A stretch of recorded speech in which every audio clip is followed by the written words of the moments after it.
Here is a question from YouTube from Test 40323. Usually I hear test 1212, so test 40323. I'm going to start saying that at my shows.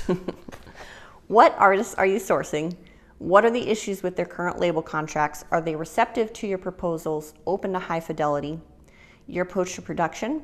What are the restrictions if the artist is already under contract? What are your hurdles? So I'll start with the first question. What artists are you sourcing? So Octave started right before the pandemic hit, so there wasn't a lot of travel. Most of the artists that we have recorded are Colorado-based so far.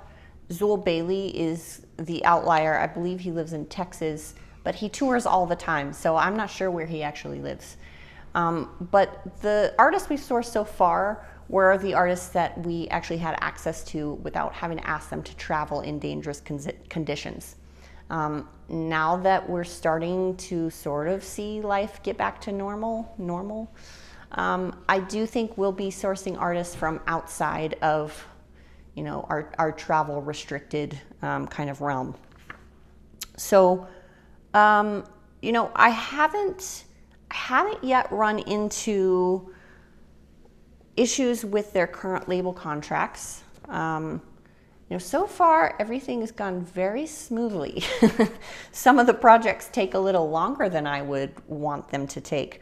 But we really try and set expectations up front with what the process is going to be like, so the artist doesn't, they're not surprised at some point. I let them read the contract before we even put anything on it.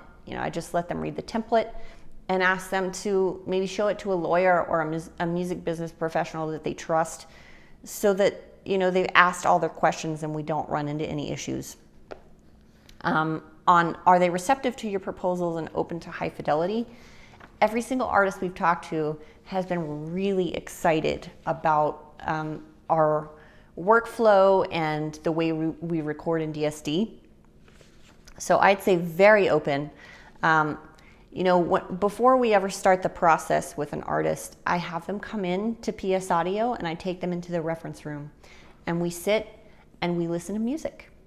And I show them what it is that they're actually making.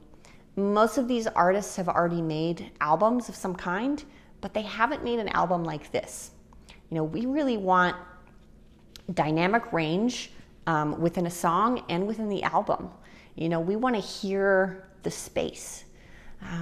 We want the actual music to shine, because most of the people that are going to be listening to these albums, they're audiophiles. They take this into their room and they turn the lights down and have their glass of scotch or wine or whatever, and they sit and they really listen.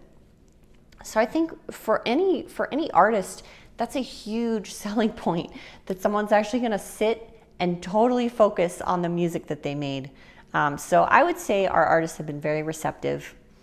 Our approach to production, I guess I talked a little bit about, of really going for that dynamic range. So whether the artist is self-producing or if they have an outside producer, I have that producer come in and listen as well. I want them to hear the recordings we've done and hear the standard that we've set, and I want them to beat that. I want them to raise the standard every time. We've only had one artist that was already under contract. They're with Blue Note.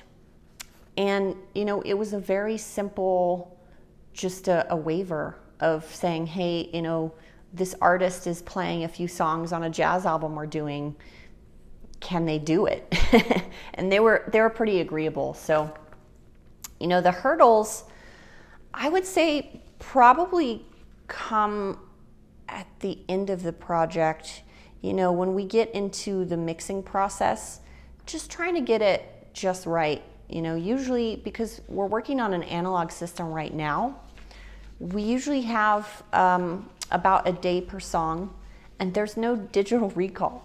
So once we have mixed it and we print the mix, we all have to go in and listen to that mix before we move on, because you can't go in and just tweak little things. So the mixing is probably the biggest hurdle, but we are moving into our own studio.